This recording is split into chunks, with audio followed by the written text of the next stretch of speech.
Bismillahirrahmanirrahim. Alhamdulillahirabbil alamin wa bihi nasta'inu ala umurid dunya waddin. Asyhadu an la ilaha illallah wahdahu la syarikalah wa asyhadu anna Muhammadan abduhu wa rasuluh, amma ba'du. Sahabat markaz yang dimuliakan oleh Allah Subhanahu wa taala, Rasulullah sallallahu alaihi wasallam bersabda, An Abi Hurairah radhiyallahu anhu qala Rasulullah sallallahu alaihi wasallam, idza dakhala syahru Ramadan futtihat abwabus sama wa ghulliqat abwabu jahannam wa sulsilatis syayatin. Muttafaqun alaih. Dari Abu Hurairah radhiyallahu anhu, dia berkata, Rasulullah Shallallahu alaihi wasallam bersabda, apabila telah datang bulan Ramadan, maka pintu-pintu langit, yakni pintu-pintu surga, dibuka. Wa ghulliqat abwabu jahannam, dan pintu-pintu jahannam atau pintu-pintu neraka ditutup. Wasul silatis syayatin, dan setan-setan dibelenggu. Diriwayatkan oleh Imam Al-Bukhari dan Imam Muslim. Di dalam kitabnya Al-Mukhtasarul Mufid fi Ahkamis Siyam wa Adabil Aid, Syekh Khalid Al-Juhani rahimahullahu ta'ala mengatakan bahwa para ulama menyampaikan maksud dari hadis ini. Di antaranya ada ulama yang mengatakan bahwa maksud dari hadis ini adalah hakikat, yakni hakiki. Diartikan secara apa adanya, bahwa pintu-pintu surga memang betul-betul dibuka. Begitupun pintu-pintu neraka memang betul-betul dibuka. Ini sebagai tanda datangnya bulan Ramadan, dan ini hanya bisa disaksikan oleh para malaikat.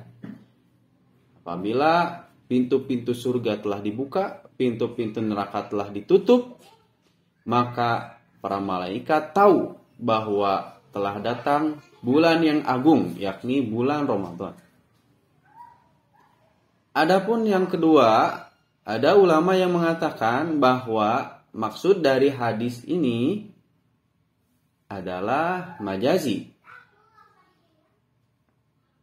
Yaitu hadis ini mengisyaratkan dibukanya pintu surga itu menunjukkan banyaknya peluang ketaatan di bulan Ramadan. Sehingga banyak pula pahala yang didapatkan oleh seorang muslim. Dengan begitu, dimudahkanlah seseorang masuk ke dalam surga. Sehingga terbukalah pintu surga. Begitupun dengan ditutupnya pintu-pintu neraka, ini menunjukkan bahwasanya kemaksiatan, kejahatan yang terjadi di bulan Ramadan itu hanya sedikit sekali kesempatannya. Sehingga inilah yang menjadi sebab kaum mukminin tidak banyak melakukan maksiat, dan ini menjadi sebab tertutupnya peluang orang-orang beriman masuk ke dalam neraka. Begitupun dengan kalimat wasul silatis syayatin, dibelenggunya setan-setan. Ada yang mengatakan bahwasannya setan memang benar-benar dibelenggu, dirantai, sehingga dia tidak bisa melakukan atau menjerumuskan manusia. Itu secara hakiki. Ada pula yang mengatakan bahwa setan dibelenggu ini maknanya majazi. Dia tidak dibelenggu, ya, tapi dia kesulitan untuk menggoda manusia di bulan Ramadan. Sahabat markaz yang dirahmati oleh Allah, terlepas dari kedua pendapat apakah hakiki ataupun majazi, timbul sebuah pertanyaan. Mengapa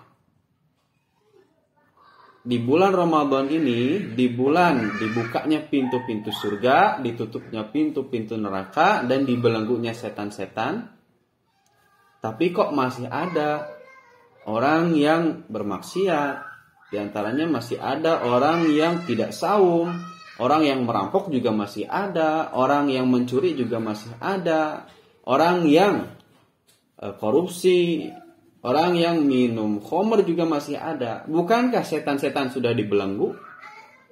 Nah, untuk menjawab ini, kami juga menukil apa yang disampaikan oleh Syekh Khalid Al-Juhani dalam kitabnya Al-Mukhtasarul Mufid fi Ahkamis Syiyam wa Adabil Aid. Setidaknya ada 3 poin. Ada 3 sisi jawaban untuk pertanyaan ini. Yang pertama, maksud dari setan dibelenggu pada hadis ini adalah bahwa setan itu dibelenggu tidak bisa menggoda orang yang menjaga saumnya dengan betul-betul, dengan sungguh-sungguh.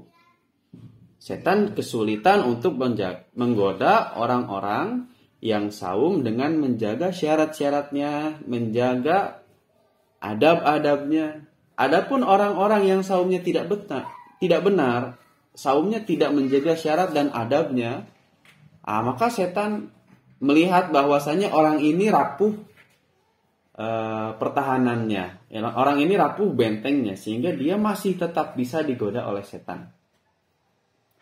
Itu jawaban yang pertama. Kenapa di bulan Ramadan ini setan dibelenggu kok masih ada yang maksiat? Untuk jawaban yang kedua, diungkapkan di dalam kitab tersebut bahwasannya dibelenggunya setan di bulan Ramadan itu tidak otomatis menghentikan maksiat dan kejahatan di muka bumi. Karena kejahatan ataupun maksiat yang terjadi di muka bumi ini bukan hanya disebabkan oleh godaan setan saja. Di antaranya ada kejahatan atau maksiat yang disebabkan oleh sebab-sebab yang lain. Nah, di antaranya oleh an-nufusul khabithah, oleh jiwa-jiwa yang kotor. Terkadang kejahatan itu bukan karena digoda oleh setan, oleh karena jiwanya itulah yang kotor. Nah, mungkin kalau kita gambarkan, setan pun nggak perlu lagi menggoda dia. Karena jiwanya sudah kotor, tidak perlu dikotori lagi. Dia sudah hideng, sorangan kalau dalam bahasa Sunda. Ada turokika atau dosa, maksiat, kejahatan itu bisa terjadi bukan karena digoda oleh setan, tapi karena adat yang jelek. Dari sebelum Ramadan dia itu sering maling, ya. Nah, maka di bulan Ramadan setan pun tidak perlu repot-repot untuk menggoda dia maling kembali. Karena dia adatnya sudah jelek di bulan yang lain, ya, maka setan tidak perlu repot-repot untuk menggoda dia di bulan Ramadan.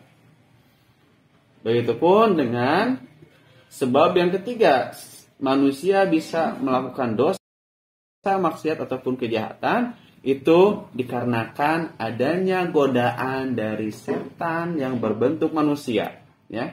Karena setan itu bukan hanya berbentuk jin saja. Allah Subhanahu wa taala berfirman bahwasanya setan itu minal jinnati wan nas. Ada yang berbentuk jin dan ada yang berbentuk manusia, ya. Bisa saja kita yang asalnya kuat melaksanakan saum karena tergoda oleh teman kita menjadi rapuh, kita menjadi tergoda melakukan maksiat, ya.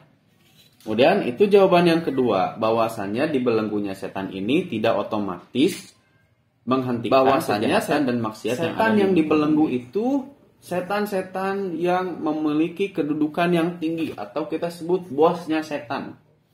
Nah, setan-setan yang paling durhaka Itu yang dibelenggu di bulan Ramadan. Adapun setan-setan yang kecil, setan-setan yang pangkatnya masih bawah, itu tidak dibelenggu. Ya. Sehingga bisa kita lihat di bulan Ramadan ini kejahatan, maksiat, dosa yang kita lihat di bulan Ramadan itu jika dibandingkan dengan di bulan yang lain pasti di bulan Ramadan lebih sedikit, ya. Kejahatan yang terjadi di bulan Ramadan itu pasti lebih sedikit dibandingkan dengan kejahatan yang terjadi di luar bulan Ramadan. Itulah maksud dari setan dibelenggu, ya. Setan yang dibelenggu adalah setan yang marodatul jin. Jadi bosnya setan yang paling durhaka. Itulah diantaranya, ya, jawaban kenapa walaupun setan dibelenggu tapi masih ada maksiat di muka bumi. Ya, itu yang pertama, karena setan yang dibelenggu itu yang pertama itu setan dibelenggu dari orang-orang yang menjaga adab dan syarat saumnya, sedangkan orang yang tidak menjaga itu tidak dibelenggu setannya. Kemudian yang kedua, sebab terjadinya dosa itu bukan karena digoda setan saja, bisa jadi karena jiwanya yang kotor, adatnya yang jelek, atau setan dari kalangan manusia. Adapun jawaban yang ketiga yaitu yang dibelenggu oleh Allah itu adalah bosnya setan yang paling durhaka. Itu karenanya kejahatan yang ada di bulan Ramadan lebih sedikit dibandingkan kejahatan yang terjadi di luar bulan Ramadan di mana setan tidak dibelenggu. Sekian, aku qouli hadza wa astaghfirullah li wa lakum. Wassalamualaikum warahmatullahi wabarakatuh.